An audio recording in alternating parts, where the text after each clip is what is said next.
The following episode will contain spoilers. You have been warned. You're listening to Cinema IRL, the podcast that throws you into the movie and asks the question, what would you do? Crazy kids. Get off my lawn and stop burning my town down. Amber and Scott discuss the actual Brat Pack after watching the best Christmas pageant ever. And now, Cinema IRL. I wish I could switch places for just one day. What would you do? Put yourself in my shoes. How do we handle this? What would you do? Put yourself in my position. What would you do? Now it's your turn. You've heard of A Christmas Carol, right? Yes, I have. Well, I'm pretty sure we just saw A Christmas Karen. Aren't you funny? This episode, we are talking about the best Christmas pageant ever. The Herdman kids are absolutely the worst. They lie, they steal, they bully, and they've hijacked the town Christmas pageant. Oh, no. So, let me get all of this out, and this isn't going to make sense. That's a great start. Okay. I hated most everything about this movie, but I didn't hate the movie. Okay. Like, the characters, and I'm not even saying they were bad characters, but it was, see, the problem is you have to write the characters the way that they did to make the movie work. But in real life, if I saw these behaviors out of these people in real life, I'd want to start strangling people. Okay. Well, I thought it was a cute, easy Christmas movie. And if you're looking for something just lighthearted and fun in keeping with the holiday spirit, I thought it was an enjoyable way to pass the time. Now, I agree with you on that, actually. It was a cute Christmas movie. And Christmas movies, they have a lot of latitude to just be cheesy and kind of... If all you're doing is going and wanting to watch a good Christmas movie, perfect. I think You're Christmas there. movies have their own standard. But when you go to watch a Christmas movie and then you come back to the office and film an episode of Cinema IRL, the podcast where we get into the characters and ask what would you do, it gives you a different perspective on it. Okay. I'm still not understanding your frustration, but that's okay. We can go ahead and dig in. So okay, let's set the backdrop for folks first, and then we can go from there. So basically, the Herdman family is a group of kids who are little monsters who don't seem to have any sort of parental figure in the picture. And they bully kids at school. They steal things. They are all kinds of attitude.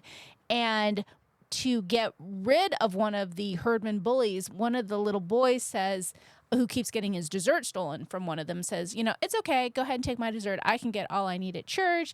I have candies and cakes and donuts and pastries there. So they come to church. So they come to church to be able to get the goodies and realize that there's a Christmas pageant. And Emma Jean, who is the oldest of the Herdman kids, has a fascination with movies and likes the idea of playing someone different than herself because her current life seems kind of hard. And we go from there because it is the 75th anniversary of the pageant. The whole town is turning out, as are all the neighboring towns. It's a very big deal. And the entire community is horrified that the Herdman children now have all the pivotal roles of Mary and Joseph and the wise men. And they assume everything's going to be a disaster because the Herdman kids are just so awful. Yeah, I literally hated most of the characters here. Did you? Honestly, the only character that I didn't really hate was the minister. Huh. Okay. Well, I can't share that feeling, but by all means, please elaborate. Allow me to explain why. Please do. So most of the adults, sans the parents. Okay. Or the parents of Beth? Is that? Yeah, there was the main family, the woman in charge of the pageant. Yes. Her name was Grace. Okay. Except for those two parents, I mostly hated everyone else because they were dripping with Karen. They were dripping with Karen. Oh, you've got to get them out immediately. Oh, God, they're going to ruin everything. Oh, God, what's happening to the neighborhood? Oh, my, shut up. Shut up, okay? Listen, this lady is trying to put on a pageant. She's doing the best she freaking can. Y'all just need to shut the hell up and let her do it. Like, that's it, because y'all didn't step up. She did. But that's pretty much the formula for these kinds of films. Oh, yeah. Is that you need a caricature of some sort of ridiculousness that then sees the light at the end. Again, like I stated up front, to make the movie work, these characters needed to be who they were. 100%. But again, we look at it from the IRL perspective. And I would slap a bitch if she went off like that, or bastard, either one. They were just ridiculous. Well, I think some of it was based on the fact that this pageant had gone unchanged for the better part of 75 years, that they went out of their way to keep it the same. And even the same young girl played Mary every year, and they had the same costumes, and they had the exact same script, and everything was the same. And the community had grown accustomed to, this is our tradition, exactly how it is. And when the Herdman kids came in, and they were like, oh my gosh, what is going to happen to this certainty that the entire community had really grounded itself in with this pageant? Speaking of the Herdman children, one, for the most part, they were too damn adorable to take them seriously as bullies. Especially the littlest one. That little girl who played the angel. Yeah.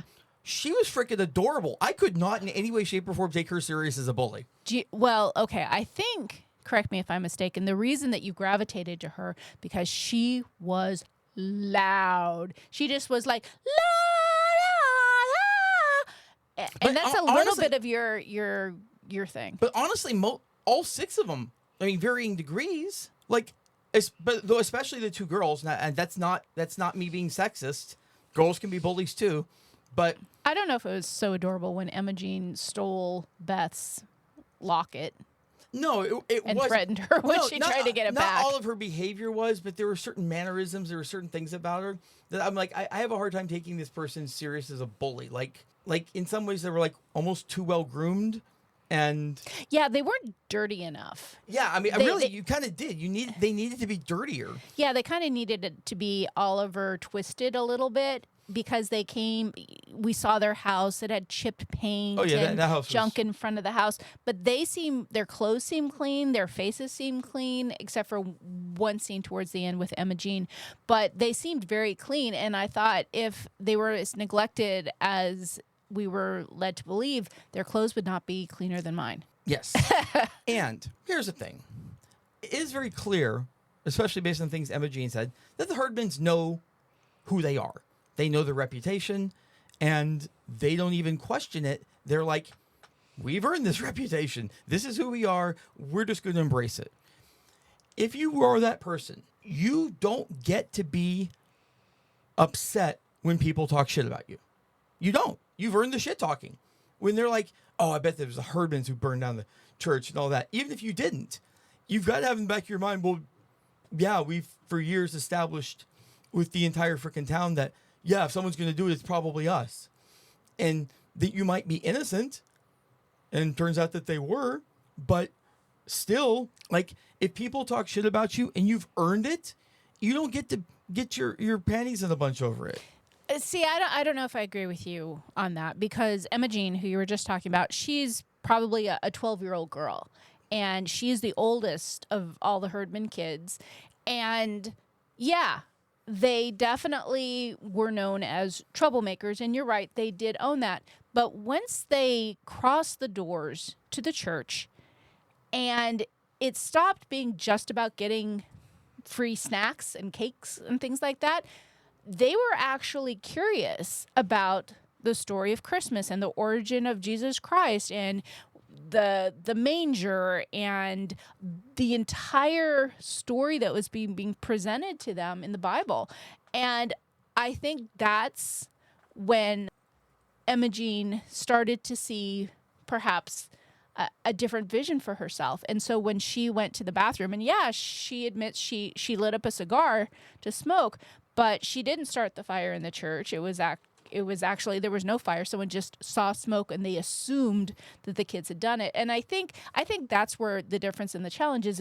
It's one thing if you're just bad to the core and you always do stuff, but all of us, I think at one point have hit a point at something in our lives where we made some sort of shift or change. Oh, and that's where she was. And I think that's where it gets hard, especially if you're a 12-year-old girl. Okay. First of all, or just isn't really first of all, it's like third or fourth of all at this point. What 12-year-old smokes cigars?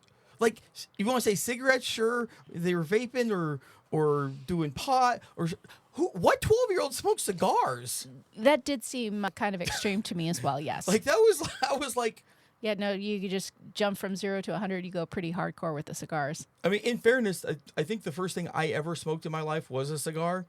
I've never smoked I've never inhaled anything. My lungs are pure. Yeah, in college, when we were doing the rushes or whatever, we had a smoker.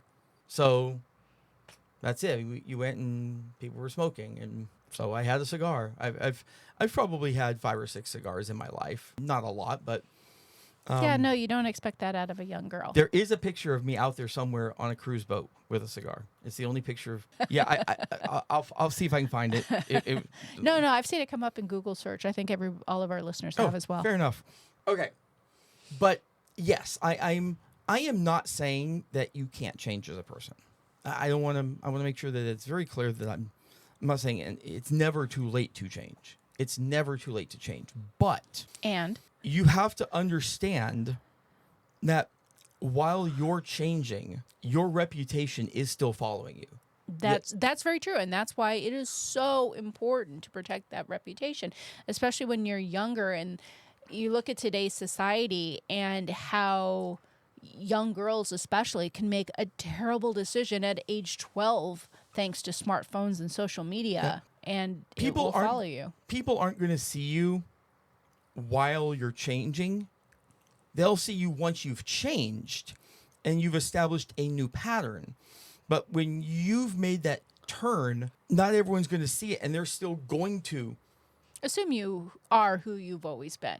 And that's why change is so hard, is because you put yourself into this box of who you are and how you act, and people then know you for your box. And if you try to shed that box for something else, why are you making a face at me? because you said people know you for your box. Yes, Mr. 11-year-old child. And then all of a sudden you want to trade your box for, hey, here's a sphere or a ball, and, I'm going to trade it for that. And then they're like, well, what? You've always been this box. So, yeah, it makes it super hard to change. Grow up. She's trading her box. Wow. I'm sorry to all of our listeners who are hearing this right now.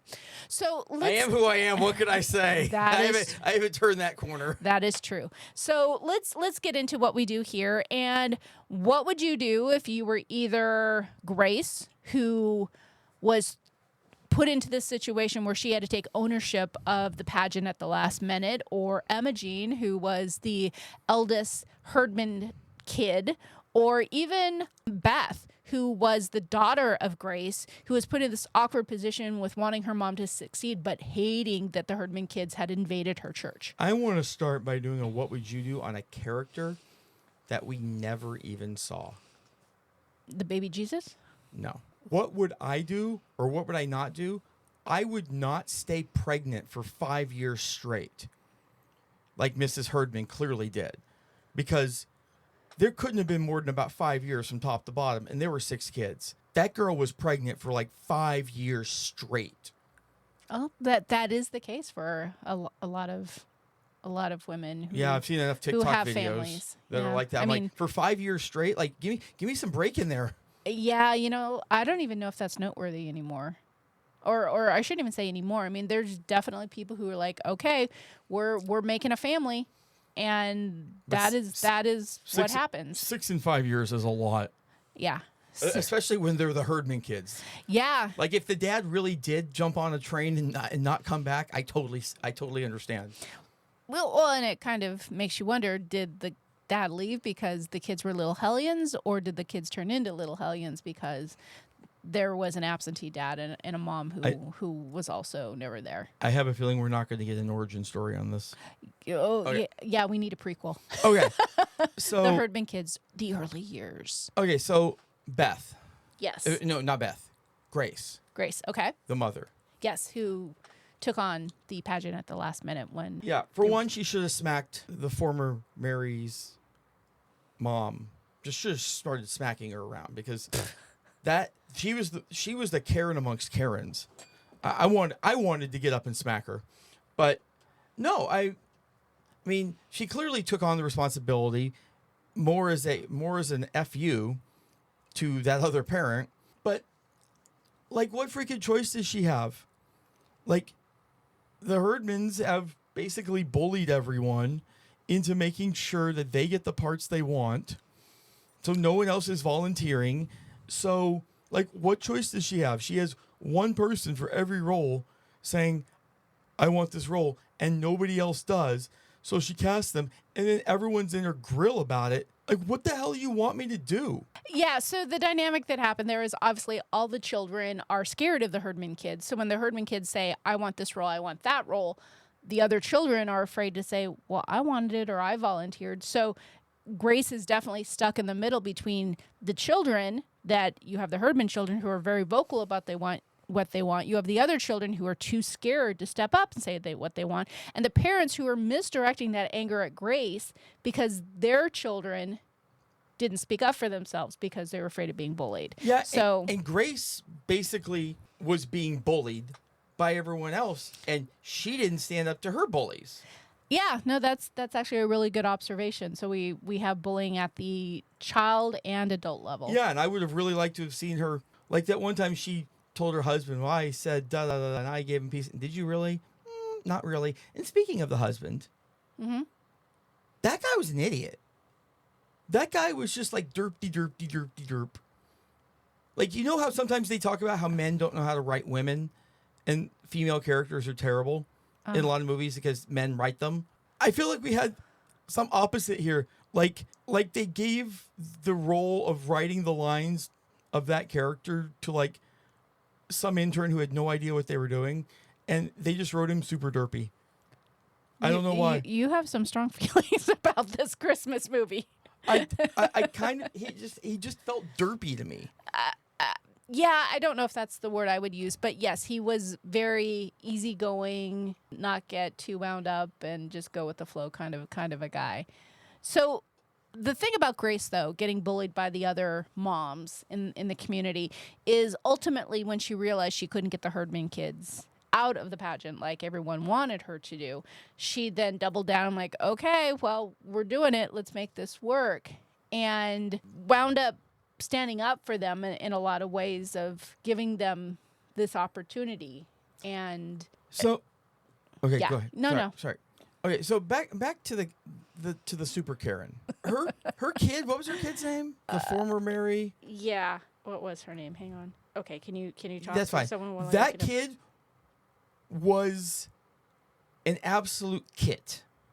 What do you mean? KIT, Karen in training. Like, who freaking goes to dress rehearsal holding their tattle notebook? Alice. Her name was Alice. That's right, Alice. I was thinking Anne, but I knew it wasn't Anne. It was an A word. Who goes to freaking dress rehearsal holding their tattle notebook of every little thing? Oh my God. Well, and that's an interesting question because I frequently ask myself how much of myself is nature versus nurture. How much of am I who I am because that's who I am, and how much of it is based on how I was raised. Oh, that and was who definitely I was around. nurture. And in that case, yeah, I mean, she was like that because her mom was like that. Oh, yeah. And it's like, nope, this is the way we've always done it. Nope, she's supposed to do this. Nope, she's supposed to wear that. Nope, you're supposed to sing here. Nope, you're supposed to say that. And I think when you live your life with such rigid rules and then you pass that on to a child, you rob them of any sense of adaptability because life is not playing by your rules. You will more often than not get thrown for a loop because things don't turn out as the way that you want. Then you're celebrating because they went exactly as you had planned them. Back to Grace. Okay. You had one job. Your job is to put the pageant on. Right. Period. Your job is not to champion for people to or not to be in said pageant. Your job is to put the pageant on, especially when it's the 75th anniversary and everyone's going to be watching. Like that's your job, is to put on the pageant. So if the Herdman kids drop out, okay, you fill those roles just like that. You don't. Well, and I think she did. I mean, she went to Alice's Well, mom she waited and at said, the last freaking second. well, she was waiting for them to show up because she was trying to give them an opportunity because she could see that they were changing. The point that I think you're missing here is it wasn't just a pageant. It was a pageant at a church, that this was a church community. And she was trying to show compassion and love to the family to give them an opportunity to show up. Yes, her job was to put on a pageant, but she was also trying to, I don't know, embrace the Christmas spirit and be a good human and give them a chance to show up and have their moment. Yeah, but this is what would you do? And that's what I would do. Okay, that's right. I forgot who I'm talking to. No Christmas spirit. My job is to put on the pageant. Like, here's the thing. People have already written me off as a failure because they think there's no way she's going to pull this off. The last thing you want to do is give them the opportunity to be right. No.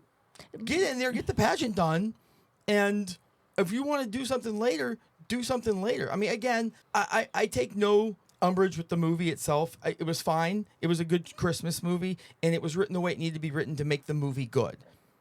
See, I'm just saying that what I would do in many of the circumstances would be vastly different from what the characters actually did. Yeah, and that makes sense for what I know of you and what the audience is learning about you. Is I think it's admirable that Grace didn't want to, that her motivation wasn't to let the rest of the community be proven right or wrong. It wasn't about them. It was about doing right by these young, impressionable kids who actually seemed to be moved and interested in the story of Christmas and the birth of Jesus Christ, and that she wanted to nurture that in them, that she saw this real curiosity and the kinds of questions they were asking that the rest of the community hadn't. And like, how did this work? And why did they do this? And that they were genuinely interested. So,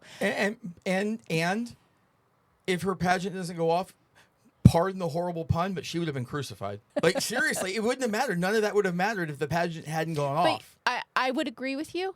But I would also say doing the right thing sometimes isn't the popular thing. And so, do you do the right thing, or do you do the socially acceptable thing in situations? And I think that's something, a lot of people struggle with, and they probably end up going with the popular, the mainstream, the accepted outcome instead of the one that's right. Also, last one, back to Alice. Okay. Little Alice. Emma Jean already threatened to shove a pussy willow down her ear if she didn't relinquish Mary. So she does, but later in the movie, she goes to the director and says, if you want me to play Mary, I'm at any time. Well, because the threat wasn't there, because Emma Jean wasn't around. No, she was. When she said that, Emma Jean was. She was right there on that stage. Yes, you're right, the first time. And I'm like, wait, did you forget that this girl shove a pussy willow up your ear? Which I don't even know what that looks like. But, like, no, you that threat's still theoretically on the table here. She hasn't come back to you and said, if you want to try to take my part away from me now that I have it, I won't shove a pussy willow down your ear. No. The hell? Well, thank you for throwing in the pussy willow component here, because we almost did miss that. But yes, you raise a good question about the pussy willow in the ear. So I guess as far as the best Christmas pageant ever, I enjoyed the Christmas pageant. I enjoyed the Herdman kids, and I thought it was a fun Christmas film. So if I had not been coming to do this episode right afterwards, I would have enjoyed this movie. And I still did enjoy the movie. I just know part of my job is to dissect it. Yeah. And, I think you're probably spot on in the Karen quota in the film. Too many Karens. We hope you enjoyed our episode. Thank you for listening. And to catch all the new episodes, please subscribe. We release 2 to 3 episodes weekly, so we'll have new content regularly. Until next time.